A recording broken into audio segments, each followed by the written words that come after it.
Hello everybody, आज हम आ गए हैं जे किलर सीरीज की नई वीडियो पे एंड आज हम लाए हैं एरोडॉफ का क्वेश्चन। यस, एरोडॉफ का क्वेश्चन जिसे सॉल्व करने के लिए आपको बस कॉन्फिडेंस चाहिए। ठीक है, आपको सिर्फ कॉन्फिडेंस चाहिए एंड थोड़ा सा लॉजिक चाहिए जिससे ये सॉल्व होगा। अगर आपने फॉर्मूले रटे हुए हैं तो नहीं हो पाएगा, आपको लॉजिक की भी बहुत ज़रूरत है इस क्वेश्चन को सॉल्व करने के लिए। Let's see what the question says and let's get solving. And मैं आपको बस इतना बता दूँ कि मेरी फर्स्ट ट्राई पे सॉल्व नहीं हुआ था ये मैंने ही सॉल्व करा था, मैंने अपने आप सॉल्व करा था without referring anywhere, but first try पे नहीं हुआ था, बस इतना बता दूंगा। सो 2 bars of mass m1 m2 are connected by a light spring।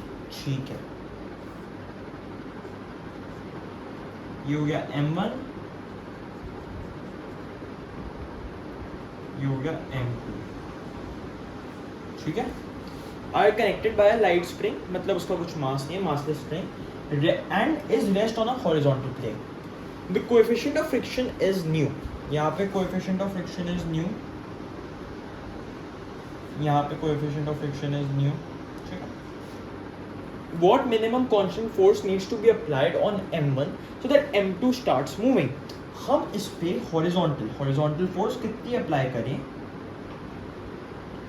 कि m2 स्टार्ट मूविंग, कि m2 मूव करना स्टार्ट कर जाए। अब अगर आप इसे न्यूटन लॉज ऑफ मोशन से सॉल्व करने की कोशिश करोगे तो इसका आंसर गलत आएगा, क्योंकि जब आप स्प्रिंग्स, वैसे बता रहा हूँ, जब भी हमारे पास ऐसे स्प्रिंग होएगा तो उसकी पोटेंशियल एनर्जी भी होती है स्प्रिंग की, तो usually we prefer to go with work power energy के concepts while solving spring type के क्वेश्चंस। ठीक है, तो लेट्स सी ये कैसे सॉल्व करते हैं। ठीक है, तो ये कर लेते हैं, work done by external force plus work done by friction is equals to, formula लिख देता हूँ, work done by external force जो F है plus work done by friction is equals to kinetic energy final plus potential energy final minus kinetic energy initial plus potential energy initial. ठीक है, तो ये theorem या ये लॉ हम लगाएंगे बेसिकली वर्क एनर्जी वाला लॉ हम लगाएंगे। एग्जैक्ट मुझे लॉज के नाम भी याद नहीं है, बट वर्क एनर्जी लॉ जो भी है हम लगाएंगे इसे सॉल्व करने के लिए।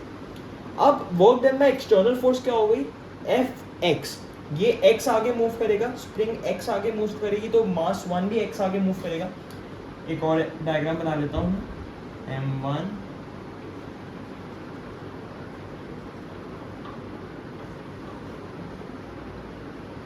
m2,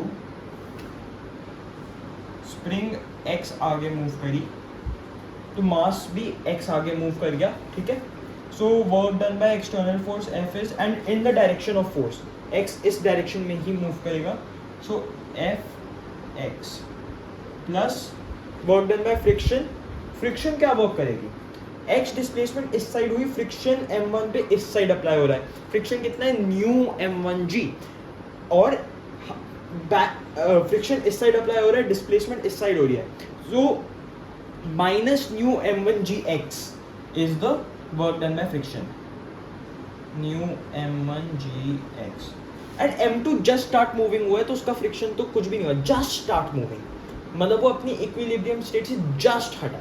ठीक है, so work done by friction plus work done by external force F is equal to kinetic energy final, kinetic energy कुछ भी नहीं है, zero, final kinetic energy zero, क्योंकि ये जस्ट स्टार्ट मूविंग हुआ है एंड ये भी लाइक मूव कर रहा है, बट काइनेटिक एनर्जी तो कुछ नहीं होगी ना इसकी, इस पर हम फोर्स अप्लाई कर रहे हैं and constant force needs to be applied on so that m2 starts, तो ये जरा से आगे आएगा, आगे होएगा और स्प्रिंग फोर्स से पीछे होएगी, काइनेटिक एनर्जी तो कुछ भी नहीं होगी उसकी।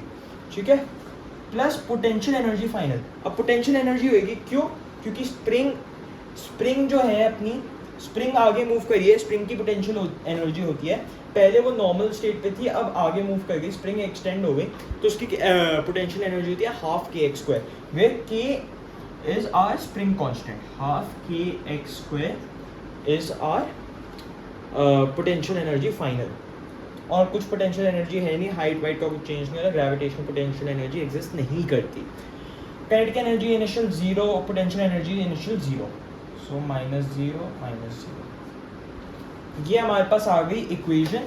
अब x एक x कट गया, x और x कट गया, तो हमारी इक्वेशन क्या आई?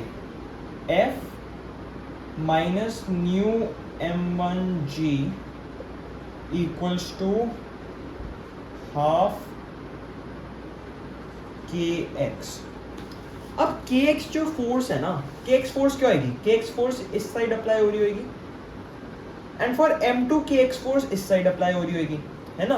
m2 को kx फोर्स इस साइड खींच रही होगी, तो f के बाद f तो डायरेक्टली m2 को खींच नहीं रही, m2 को क्या खींच रहा है? kx force. जो kx फोर्स है, स्प्रिंग की फोर्स है, वो ही m2 को खींच रही है। एंड m2 कब स्टार्ट होएगा स्लाइड करना या मूव करना? जब दैट kx फोर्स उसकी फ्रिक्शन फोर्स को ओवरकम कर देगी। सो kx when it is equal to new m2g, तब ये ब्लॉक स्लाइड करना स्टार्ट कर जाएगा। क्यों? क्योंकि अगर kx फोर्स m1 को ऐसे kx फोर्स जा रही है, फॉर m2 ऐसे जाएगी, है ना, फॉर m2 इस डायरेक्शन में जाएगी kx फोर्स। अब m2 पे और कोई फोर्स तो अप्लाई नहीं हो रही, जो m1 पे फोर्स अप्लाई हो रही थी उसकी वजह से kx फोर्स डेवलप हुई स्प्रिंग में, जो m2 को इस साइड पुश पुल करेगी, है ना, इस साइड m2 को पुल करेगी वो kx फोर्स। अब m2 कब स्टार्ट होएगा स्लाइड करना? जब kx is equal to mu m2g। तो यहाँ पे kx की वैल्यू पुट कर देते हैं, f minus mu m1g equal to mu m2g by 2।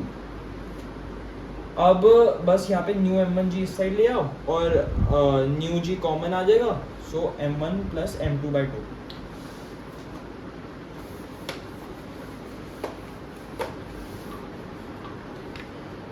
So f is equal to mu m1g plus mu m2g by 2। f equals to mu g common लिया, m1 plus m2 by 2।